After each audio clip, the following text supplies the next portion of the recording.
Costa Rica. Emergencia fitosanitaria busca combatir propagación del caracol gigante. República Dominicana. Prohíben actividades agropecuarias en Parque Nacional. México. Pescadores ahora contarán con permiso comercial digital. Perú. Exportaciones agropecuarias avanzaron más del 50% en abril. Bolivia. Plantean acciones para evitar el contrabando de alimentos. Estas y otras informaciones a continuación en Noticias del Agro. Gracias por su sintonía, soy Karen Terán y así comenzamos esta emisión en Noticias del Agro. En Costa Rica, las autoridades declararon al país en emergencia fitosanitaria para combatir la plaga de caracol gigante africano. Ampliemos. Según un comunicado del Servicio Fitosanitario del Estado, esta declaratoria de emergencia tiene el objetivo de evitar que se disemine la plaga y ponga en riesgo al agro nacional, la salud pública y el ambiente. El ente también planteó una declaratoria de emergencia regional al Organismo Internacional Regional de Sanidad Agropecuaria, la cual fue acogida y declaró también emergencia regional la semana pasada. Así lo afirmó Fernando Araya, director del Servicio Fitosanitario del Estado. El estado de emergencia fitosanitaria se mantendrá por un periodo de 2 años a partir de la publicación del decreto y puede ser prorrogable hasta tanto la plaga sea controlada.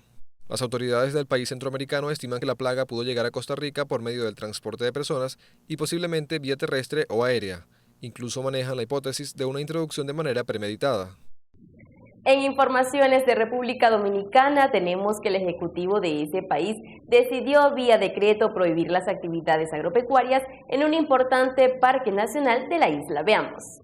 La resolución fue emanada desde el Ministerio de Medio Ambiente de la isla y está enmarcada en un plan de acción para el rescate del parque nacional conocido como Valle Nuevo y sirvió de base para iniciar la eliminación de las actividades agrícolas en la zona protegida.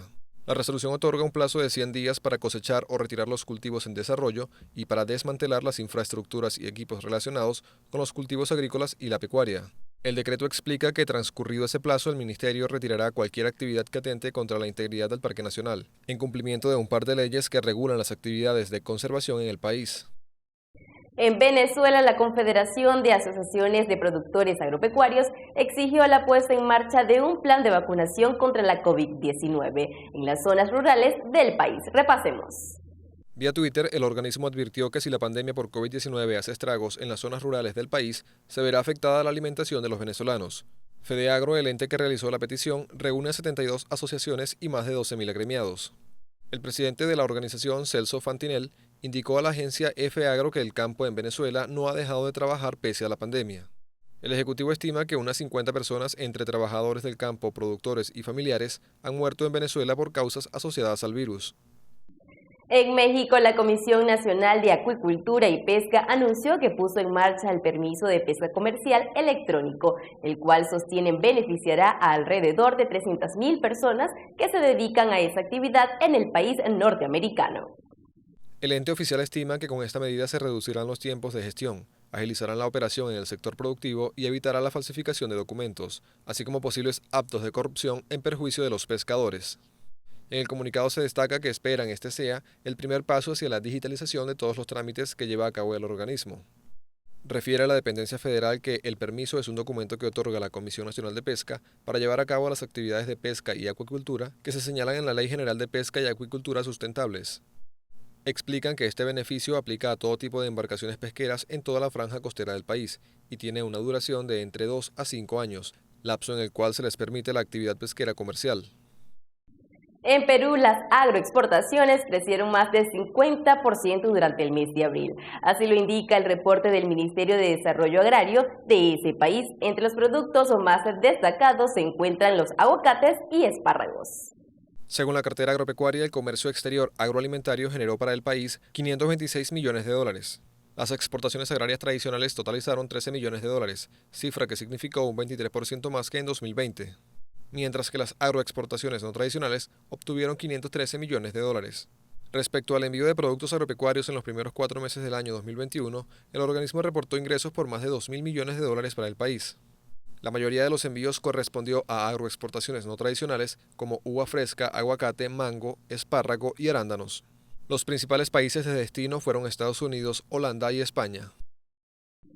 En Bolivia, la Cámara Agropecuaria del Oriente, una de las asociaciones más grandes de ese país, presentó un plan que contempla las acciones para evitar el ingreso de productos del agro, sin la supervisión de autoridades a esa nación. Veamos. Desde el gremio denuncian que el ingreso constante y masivo de contrabando ha tenido un impacto negativo en la producción de alimentos del altiplano. Entre las acciones que plantean para evitar el ingreso de productos por canales irregulares está modificar las sumas de sanciones tributarias, que las autoridades realicen control permanente y ampliar facultades de aduana y el SENASAC en mercados. En días recientes, los productores de soya, trigo, maíz y sorgo informaron que las acciones de la aduana y de las entidades de lucha contra el contrabando son insuficientes, ya que argumentan el mercado interno está lleno de productos ilegales. La Cámara sostiene que los productores de maíz y sorgo tienen pérdidas por más de 50 millones de dólares, mientras que en el sector azucarero la cifra bordea los 70 millones, y para todo el sector agropecuario la estimación está en 400 millones. Finalizamos este primer espacio informativo comentando que en Argentina las empresas exportadoras de carne y el Estado estarían por alcanzar un acuerdo que permitirá la reapertura de las exportaciones de carne bovina. Así lo indicó una fuente gubernamental. Conozcamos más. El ministro de Desarrollo Productivo de Argentina, Matías Culfas, indicó en una entrevista a un medio local que el gobierno argentino estaba cerca de alcanzar un acuerdo. Por su parte, la agencia Reuters recogió testimonios de otra fuente cercana a la presidencia, la cual sostuvo que se están acercando posiciones y es muy factible que se llegue a un acuerdo. Dicho acuerdo implicaría la reapertura de las exportaciones de carne. El gobierno argentino ha apuntado al mercado de exportación de carne bovina por las fuertes alzas en los precios domésticos del alimento, en un país donde la carne a la parrilla se considera como una tradición nacional. Es momento de hacer nuestra primera pausa. Al volver, continuamos con más información. Les invitamos a ingresar a nuestra cuenta de Twitter, donde nos consiguen como Agrotendencia. Ya venimos.